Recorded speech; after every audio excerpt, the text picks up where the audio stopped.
Chapter 11. Libby spends most of her free time with Jennifer. She is studying books on how to deliver babies. Even though the vet says Jennifer's puppies won't be born until September, when the Egrons are back, Libby says it can't hurt to be prepared. Jennifer should sleep inside at night, Libby announced at supper. Oh no, I said. She can sleep on my bed, Libby said. Oh, please, Father. She needs to be where it's warm. Don't you understand? I'll ask the vet, Daddy said. But I think it's all right for her to stay in her doghouse as long as the weather is warm.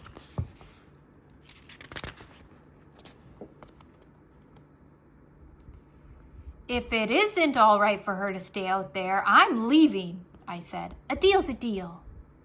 Selfish, selfish, selfish person, Libby said, giving me a kick under the table. Lucky for me, the vet told Daddy it is fine for Jennifer to stay in her doghouse for the rest of the summer. When she isn't learning how to be a dog doctor, Libby is practicing how to sing. She wants to play the part of Wendy in the camp production of Peter Pan. Libby's singing makes her dancing look great.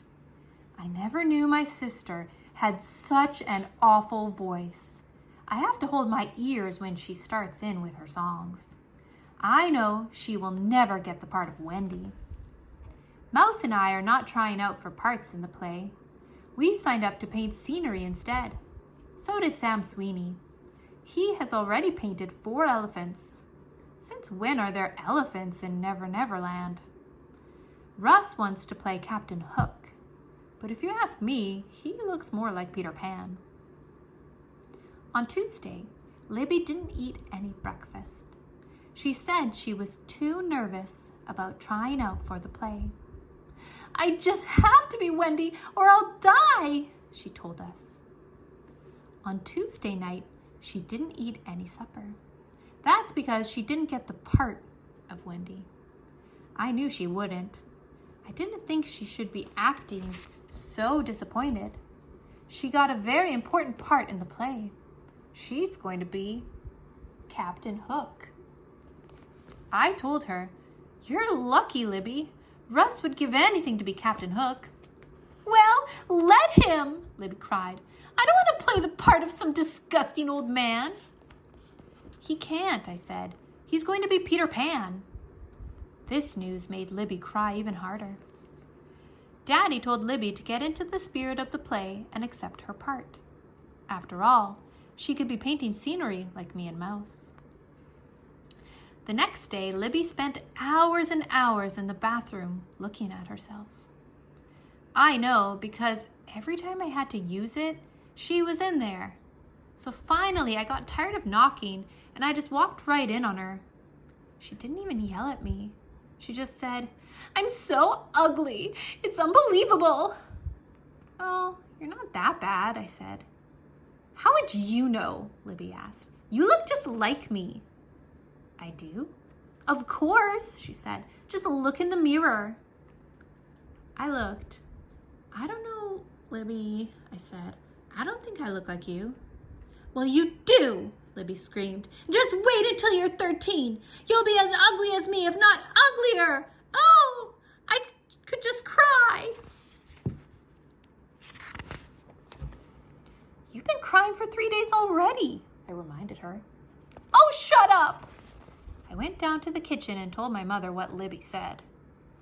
Libby is just feeling bad about not getting the part of Wendy in the play. She'll get over it, Mom said. She thinks she didn't get it because she's ugly. She's making excuses, and she's feeling ugly. Looks are all a matter of how you feel, you know? If you feel beautiful, you are beautiful. It comes from inside. No kidding, I said. I never knew that. Mom smiled. Why don't you tell that to Libby? I asked. I tried, Mom said, but she wouldn't listen. Here, have a carrot. Thanks, I said, taking it. I think I could live on raw carrots. They are the best tasting food in the whole world. That afternoon, I went to the pool with Mouse and Betsy. Mom said she would stay home with Libby and try to cheer her up. Do you think I'm ugly? I asked Mouse. Betsy answered, Yes, but I love you just the same, and so does Ooch. Oh, Betsy, Mouse said. Sheila's not ugly and you know it. Okay, Betsy said. You are not ugly. Libby says I am, I told Mouse. She says I look just like her and that she is one of the ugliest people on earth. She's stupid, Mouse said. I know that, but do you think she knows what she's talking about when she says I'll look just like her someday? Definitely not, Mouse told me. I was happy to hear that. The next day, Libby decided to learn every part in the play. She says this is just in case someone gets sick at the last minute and she has to play another part, like maybe Wendy. I asked her if she plays Wendy, then who will be Captain Hook? And she says I am very dumb to even ask such a question. I don't understand Libby at all. Me and Mouse have finished painting 6 huge trees, and now we are starting on the archway. When Wendy and the other kids walk through it, that means they are in Never Never Land. They aren't going to fly across the stage like they're supposed to. They're just going to pretend by flapping their arms. The problem is the archway won't stand up by itself. Every time we put it on the stage, it falls to one side. So Mike, the counselor in charge of scenery, says that me and Mouse are going to have to stand behind it and hold it up while the play is going on. Mouse doesn't want to. She says she's too embarrassed. But I think it will be great fun to be on the stage, holding up such an important piece of scenery. All of our parents are invited to the play, plus anyone else who wants to come. Daddy is tacking a note about the production on the bulletin board at college. He is sure some of his students will want to see the show. The girl who's playing the part of Wendy is Mary Ann Markman. I think her name is very good for an actress. It sounds better than Libby Tubman. I wonder why my mother and father didn't think of that when they named my sister. Sheila Tubman doesn't sound much better, but at least I don't want to be a famous actress or ballerina. And anyway, I could always call myself Sunny Tub or something like that. The one thing I have noticed about Mary Ann Markman is that when she's rehearsing, she sings very nice and loud and is pretty good at her part. But as soon as anyone who isn't in the play sits down to watch, she sings so soft you can hardly hear her. I wonder what will happen the night of the play. Libby is still hoping Mary Ann will get sick and that she will have to play the part of Wendy. Since I'm always on the stage holding up the scenery, I'm learning all the parts too. That way, if Libby winds up playing Wendy, maybe I can be Captain Hook. Finally, the night of the play came. Daddy gave Libby a rose in honor of the occasion. "Oh, Father," Libby cried, "you are too thoughtful." I'm glad this play will be over tonight. I'm sick of my sister, the actress. Me and Mouse had to dress in blue and yellow so we would blend into the rest of the scenery in case either one of us shows through. Mary Ann Markman got there in plenty of time, and she wasn't sneezing or coughing or acting sick. Libby looked stupid in her Captain Hook suit, but Russ was a perfect Peter Pan. It's too bad he can't really fly. Everybody did fine during the first act, except Mouse coughed once, when Russ was singing. He stopped right in the middle of his song and waited for her to finish.